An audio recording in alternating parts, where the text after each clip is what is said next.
Donc c'était une préparation quand même assez courte pour un aussi gros événement. Donc j'ai eu que 7 mois et demi pour me préparer.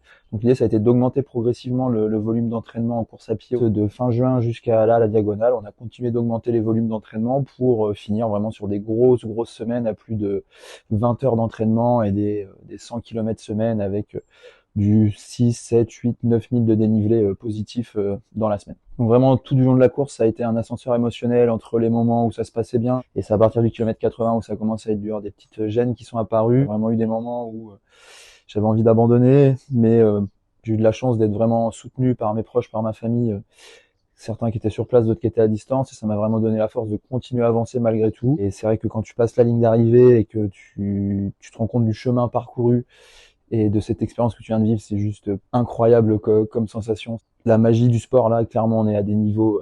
En termes d'ambiance, c'est vraiment fou. Il y a des spectateurs de partout, même en pleine nuit. Ça donne vraiment la force.